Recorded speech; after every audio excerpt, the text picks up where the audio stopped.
the oath as well. But a note about my family real quickly. Today would have been my father's 114th birthday.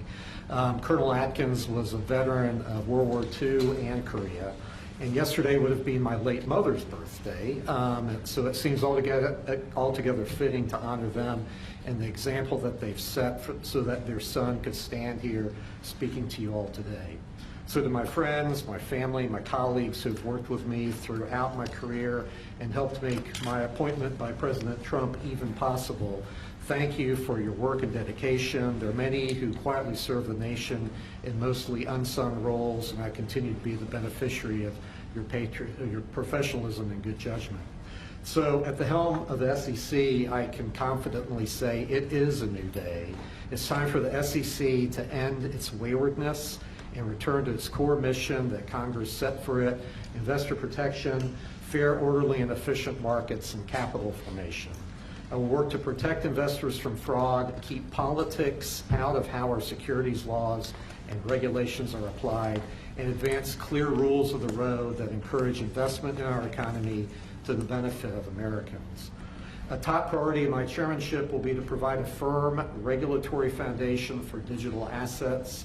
Through a rational, coherent, and principled approach, we will work to ensure that the United States is the best and most secure place in the world to invest and to do business. So, Mr. President, again, thank you very much for your graciousness in extending such a warm welcome to my family and me today in this storied room. I look forward to working with you, with colleagues in your administration, and with Congress to advance your agenda to bolster the economy and build on U.S. leadership of the global markets. So thank you very much. Thank you very much. Any questions for Paul? Mr. Atkins, if I may, can you provide, I guess, what is your sense of how the CFTC and the SEC will differ when it comes to crypto regulation? I hope that we won't. Brian Quintens, whom the president has nominated, is a great guy. I've known him for years, and I intend to work closely with him, and I really look forward to his leadership there. I think there's no reason why the two agencies can't be working cheek to jowl on these issues for the American investor and the American economy. Mr. Atkins, do you have a view on Chinese listed stocks on the U.S. exchanges? Well, that's subject of statutes, and Congress has acted, and I look forward to diving into those issues. Mr. Atkins, do you have a sense, will the Democratic commissioner continue in her role? Her term, I guess, goes through, it ended last year, and I guess she can hold over till the end of the year, so it's up to Mr. President and Congress to deal with that. Mr. President, on China, your press secretary has suggested that some progress is being made. Are negotiations actively underway? And do you agree with Secretary Bessent, who has suggested that the current standoff with China is not sustainable? We're doing fine with China. We're doing fine with I think almost every country. Everybody wants to have involvement with the United States. As you know, we were losing $5 billion a day when during the Biden administration, during that last year, was a horror show what they were doing on trade. $5 billion a day. And now we have it down to a very low number because we're getting 25% from the automobile industry, from autos. We're getting 25% for steel, 25% for aluminum, and we're getting the baseline of 10%. And think of it, we're losing almost $2 trillion on trade. And those days are gone. We're not going to do that again. We're not going to let that happen. We're being ripped off by almost, I don't say every, but very close to every country, everywhere in the world, just being ripped off left and right. You had no leadership. You had people that didn't know what they were doing. And we're going to turn the country around. You know, we have a very nice phrase, make America great again. That's what we're going to do. And it's going to start with trade. We're doing really well. I see the stock market was up nicely, but this is a transition period, and it's going to be a little while, but we are doing well with every country. Ultimately, we have something they want, and you have to view it that way. We have something they want, and they want very badly. And, you know, it's going to be, they're coming in, they're taking treasure, they're taking jobs when they do that, and they have to pay. And they don't have to pay if they come in and create their own jobs. You know, if they do their product here, if they build their product or make their product in the United States, we have absolutely no tariffs, and we welcome people. But we're taking in a lot of money from tariffs, and our country is getting stronger all the time because the other was not sustainable. But how many started with China? Are you going to play hardball with them? Are you going to mention COVID? Well, I'm not going to say, no, I'm not going to mention COVID. I'm not going to say, oh, I'm going to play hardball with China. I'm going to play hardball with you, President Xi. No. We're going to be very nice. They're going to be very nice, and we'll see what happens. But ultimately, they have to make a deal because otherwise they're not going to be able to deal in the United States. And we want them involved, but they have to, and other countries have to make a deal. And if they don't make a deal, we'll set the deal because we're the ones that set the deal. Scott and Howard and myself and others, we're going to be setting the deal, and it'll be a fair deal for everybody, and it'll be, I think it's a process that's going to go pretty quickly. We've spoken to many, many countries, and we're getting their views on things. You know, there are a lot of things. They have VAT taxes. They have everything you can have. Don't forget, as an example, the European Union was set up to take advantage of the United States. That's why it was set, and they've done that. But they're not doing that anymore. Yeah. Mr. President, will you prevent Hamas from having any role in governing a post-war Gaza? And will Hamas have to be permanently eradicated for a ceasefire to be reached? Well, we're not going to let Hamas do that, and we're going to see what happens with Gaza. But we've made a lot of progress in the Middle East. Tremendous. Should have never happened. That date, that very special date, October 7th, should have never happened. It would have never happened if I were president. But we'll be stopping that whole situation. Yeah, please. Earlier today, Treasury Secretary Besson suggested that with tariff rates as high as they are now, it's effectively an embargo of trade between the United States and China. Do you see it that way? That's true. 145% is very high, and it won't be that high. It's not going to be that high. It got up to there. We were talking about fentanyl, where, you know, various elements built it up to 145. No, it won't be anywhere near that high. What do you think it'll come down to if you have it? It'll come down substantially, but it won't be zero. It used to be zero. We were just destroyed. China was taking us for a ride, and just not going to have. It's not going to happen. We're going to be very good to China. Have a great relationship with President Xi, but they would make billions and billions and billions of dollars a year, and they would build their military out of the United States and what they made, so that won't happen. But they're going to do very well, and I think they're going to be happy, and I think we're going to live together very happily and ideally work together. So I think it's going to work out very well. But no, it's at 145%. There will not be anywhere near that number. Mr. President, on the work that your team is doing on the border, are you happy with the rate of deportations right now? Oh, it's amazing what they've done on the border. Thank you for the question, because honestly, it's one of the great successes. We have virtually nobody coming in illegally. We do have people coming in legally because we want people to come in, but we have nobody coming in through the border virtually.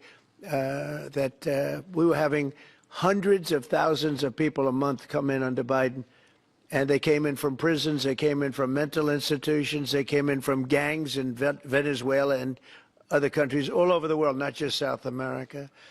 They were emptying their prisons into the United States. Venezuela emptied its prisons out, but many countries emptied their prisons into the Congo, as an example, in Africa, emptied their prisons into the United States. And we're getting them out, and I hope we get cooperation from the courts, because, you know, we have thousands of people that are ready to go out, and you can't have a trial for all of these people. It wasn't meant, the system wasn't meant, and we don't think there's anything that says that. Look, we are getting some very bad people, killers, murderers, drug dealers, really bad people, the mentally ill, the mentally insane. They emptied out insane asylums into our country. We're getting them out, and a judge can't say, no, you have to have a trial. The trial's going to take 2 years, and no, we're going to have a very dangerous country if we're not allowed to do what we're entitled to do. And I won an election based on the fact that we get them out, and we've done an amazing job. Look, we've stopped. Everybody admits, even the radical left, We have got the strongest border we've ever had, even stronger than what I had it for 4 years. We had a great border. We solved the problem, but it's a tad stronger, which is, I don't know if that's disappointing or not to me. I said I beat my own record, but I appreciate the question.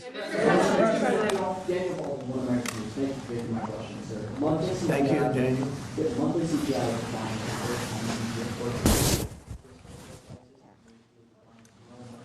Prices down as well. Can you talk about how you've managed to lower prices so rapidly in your sector? Well, thank you, Daniel. The question is about prices. The prices are going down, not going up. One of the big things is energy is going down. I see that we had a couple of states where gasoline was at $1.98 a gallon. Nobody thought they'd see that for years, maybe, and that's a big thing. And we opened up our wells, we opened up our drilling, we have more product now for sale, and we're also going to be selling outside of the country to a large extent. It's going to bring down our deficits, largely going to bring down our deficits. But if you remember my first week, I was standing here, Paul, and they were screaming about eggs. The cost of eggs have gone through the roof. They were up like 500%, crazy, like 4 or 5 times. And we won't have eggs for Easter, they were saying. There will be no eggs. You can't order eggs. They wanted us to order plastic in the shape of eggs. Well, yesterday we had 48,000 people at the Easter hunt. They call it the Easter roll at the White House. And we had all eggs. And as you know, the cost of eggs has come down like 93, 94% since we took office. And they're pretty much normally priced now. Great job. Our Secretary of Agriculture, Brooke Rollins, did a very good job. But groceries have come down. It's all coming down. The only thing that hasn't come down, but it hasn't gone up much, are interest rates, and we think the Fed should lower the rate. We think that it's a perfect time to lower the rate, and would like to see our chairman be early or on time as opposed to late. Late's not good. Mr. President, you've said... I don't want to talk about that because I have no intention of firing him. Mr. President, there are reports that you're considering doing something for moms across the country, giving them some type of bonus whenever they have a child. Are you considering that? Or Sounds like a good idea to me. Yeah, please. You have no intention of firing Jerome Powell because your economic advisor Kevin Hassett a few days ago said that you and people in the White House were studying this idea of possibly getting before his term ends. No. Do you have any plans on doing that? None whatsoever. Never did. The press runs away with things. No, I have no intention of firing him. I would like to see him be a little more active in terms of his idea to lower interest rates. This is a perfect time to lower interest rates. If he doesn't, is it the end? No, it's not. But it would be good timing. It could have taken place earlier. But no, I have no intention to fire him. I don't want to comment on that. That doesn't matter. Mr. President, you said... When can we expect the Epstein documents to be released? The rest of them? Which documents? The Epstein files? I don't know. I'll speak to the Attorney General about that. I really don't know. I know that we've done the RFK. The Kennedy, Martin Luther King is out there very shortly, so we'll find out. But we've really announced we're doing them in full transparency. You know, when we did JFK, people were saying, "Oh, maybe it wasn't all; it was all," and people actually went up to the office and they looked at some things that were, you know, not really easily available, and they were amazed that we gave it all. And I don't know if it solved any problems for people. People still have questions one way or the other, but that I'm not. But 100% of all of these documents are being delivered. Yeah, please. Mr. President, you said you're ultimately going to make a deal with China, but where do things stand right now? Have you talked to him? I think my relationship, my relationship with President Xi is great. It's been great for a long time. We've had a very good relationship, and I think we'll make a deal with China. Mr. President, in your meeting with... If we don't make a deal, we'll set it. We'll just set the number, and, you know, I think they'll want to be a part of the United States. We're doing great. This is the golden age, as Paul said. We're talking about the golden age. There will never be a time like this, in my opinion. And China wants to be a part of that, too. Mr. President, in your meeting with Investigations, sir, on the Butler investigation, are you getting intelligence briefings? And do you think I have. really happened? I have. I'll keep that to myself. Mr. President, is there a meeting? Very personal. Are you concerned about the impact of tariffs on West Coast ports with just a sharp drawdown in Chinese imports coming in? No, I think that everyone's going to do well in this country because of tariffs. We have $7 trillion of investment already. You can go back many years, and for a whole year, they haven't had anywhere near that. Mostly, they'd be well under $1 trillion of investment. And we've got $7 trillion. We really started 5 weeks ago. And in just a few weeks, literally, we have $7 trillion, which is a record for a year. There's never been a year with that much. And that's coming in, I think, for two reasons. It's coming because of an election that people liked, and it's coming in because of tariffs. And if you look at Apple, Apple's going to start building here. Right now, they're in China mostly. $500 billion. We have the computer, all of the computer chip companies are coming in at levels that nobody's ever seen before, as you know. Jensen came in for $500 billion. You saw that. A great guy, highly respected. Mr. Wei coming in for $250 billion. Nobody's ever seen anything. And the auto companies are coming in. I could name 8 right now already, auto plants that are either starting or about ready to start construction. There's never been, and the United Auto Workers and the non-union workers in the automobile industry, they love Trump, and I love them. Thank you all very much. Thank you. Congratulations, Paul. Thank you, guys.